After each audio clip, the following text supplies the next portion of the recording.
Hello, എല്ലാവർക്കും പുതിയൊരു വീഡിയോയിലേക്ക് സ്വാഗതം. 2024 കറണ്ട് അഫയേഴ്സ് ആണ് നമ്മൾ നോക്കിക്കൊണ്ടിരിക്കുന്നത്. ആദ്യത്തെ ക്വസ്റ്റ്യൻ, MK സാനു പുരസ്കാരത്തിന് 2024 അർഹനായത് ആര്? MT വാസുദേവൻ നായർ.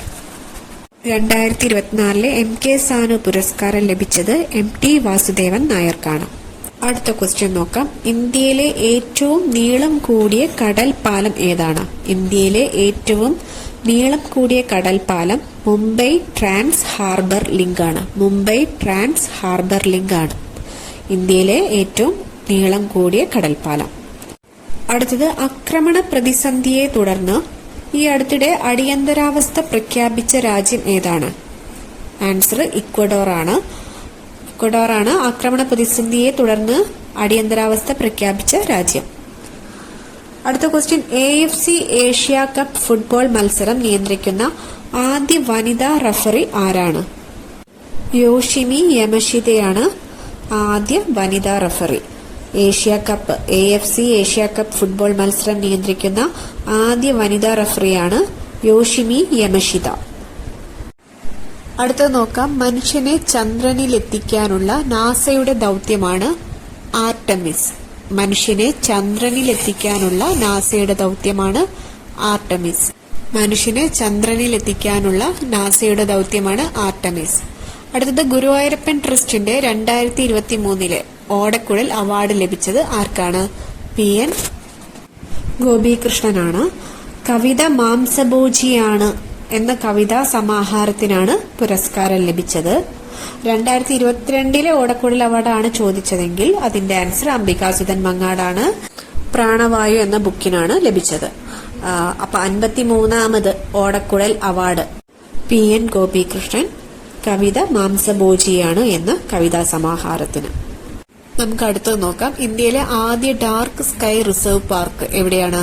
പെഞ്ച് കടുവ റിസർവിലാണ് കേട്ടോ. മഹാരാഷ്ട്രയിലെ പെഞ്ച് കടുവ റിസർവ് ആണ് ഇന്ത്യയിലെ ആദ്യ ഡാർക്ക് സ്കൈ റിസർവ് പാർക്ക്.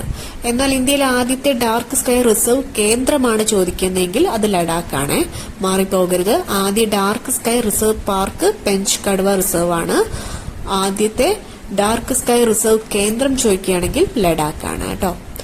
പിന്നെ വിങ്സ് ഇന്ത്യ 2024 വേദി എവിടെയാണ്? ഹൈദരാബാദാണ്. വിങ്സ് ഇന്ത്യ 2024 വേദി ഹൈദരാബാദ്. അടുത്തത് നോക്കാം. ആറാട്ടുപുഴ വേലായുധ പണിക്കർ ഫൗണ്ടേഷന്റെ 2ാമത് പുരസ്കാരത്തിന് അർഹനായത് പുനലൂർ സോമരാജനാണ്. പുനലൂർ സോമരാജനാണ് ആറാട്ടുപുഴ വേലായുധ പണിക്കർ ഫൗണ്ടേഷന്റെ 2ാമത് പുരസ്കാരത്തിന് അർഹനായത്. അടുത്ത ക്വസ്റ്റ്യൻ, അന്താരാഷ്ട്ര 2020 ക്രിക്കറ്റിലെ ഏറ്റവും കൂടുതൽ സെഞ്ചുറികൾ നേടിയ താരം ആര്? രോഹിത് ശർമ്മ. അന്താരാഷ്ട്ര 2020 ക്രിക്കറ്റിലെ ഏറ്റവും കൂടുതൽ സെഞ്ചുറികൾ നേടിയ താരം രോഹിത് ശർമ്മ. അടുത്തത് നോക്കാം. 2023 BCCI cricketer of the year പുരസ്കാരത്തിന് അർഹനായത് Shubman Gill. 2023 BCCI cricketer of the year പുരസ്കാരത്തിന് അർഹനായത് ശുഭ്മാൻ ഗിൽ. അടുത്തത്, ഇന്ത്യയിലെ ആദ്യ AI അധിഷ്ഠിത ഓങ്കോളജി സെന്റർ നിലവിൽ വന്നത് എവിടെയാണെന്നാണ്? ആൻസർ ബാംഗ്ലൂർ കേട്ടോ. ഇന്ത്യയിലെ ആദ്യത്തെ AI അധിഷ്ഠിത ഓങ്കോളജി സെന്റർ ബാംഗ്ലൂരിലാണ് നിലവിൽ വന്നത്. അപ്പൊ ഇത്രയും പറഞ്ഞ കാര്യം നമുക്കൊന്ന് റിവൈസ് ചെയ്ത് നോക്കാം. 2024 MK സാനു പുരസ്കാരത്തിന് അർഹനായത് MT വാസുദേവൻ നായർ. ഇന്ത്യയിലെ ഏറ്റവും നീളം കൂടിയ കടൽപ്പാലമാണ് മുംബൈ ട്രാൻസ് ഹാർബർ ലിങ്ക്. അടുത്തത്, ആക്രമണ പ്രതിസന്ധിയെ തുടർന്നിട്ട് അടിയന്തരാവസ്ഥ പ്രഖ്യാപിച്ച രാജ്യമാണ് Ecuador. AFC Asia cup football മത്സരം നിയന്ത്രിക്കുന്ന ആദ്യ വനിതാ റഫറിയാണ് യോഷിമി യമഷിത. അടുത്തത്, മനുഷ്യനെ ചന്ദ്രനിലെത്തിക്കാനുള്ള നാസയുടെ ദൗത്യമാണ് ആർടെമിസ്. അടുത്തത്, 53ാമത് അല്ലെങ്കിൽ 2023 ഓടക്കുഴൽ അവാർഡ് ലഭിച്ചതാർക്കാണ്? PN ഗോപികൃഷ്ണൻ. ഇത് കവിത മാംസഭോജിയാണ് എന്ന കവിതാ സമാഹാരത്തിനാണ് അവാർഡ് ലഭിച്ചത്. 2022 കിട്ടിയത് അംബികാസുധൻ മങ്ങാടിനാണ് കേട്ടോ. ഇന്ത്യയിലെ ആദ്യ dark sky reserve park Pench കടുവ റിസർവ് ആണ് മഹാരാഷ്ട്രയിലെ. ഇന്ത്യയിലെ ആദ്യത്തെ ഡാർക്ക് സ്കൈ റിസർവ് കേന്ദ്രം ചോദിക്കുകയാണെങ്കിൽ ലഡാക്കിലാണ് കേട്ടോ. വിങ്സ് ഇന്ത്യ 2024 വേദി ഹൈദരാബാദാണ്. അടുത്തത്, ആറാട്ടുപുഴ വേലായുധ പണിക്കർ ഫൗണ്ടേഷന്റെ 2ാമത് പുരസ്കാരത്തിന് അർഹനായത് പുനലൂർ സോമരാജനാണ്.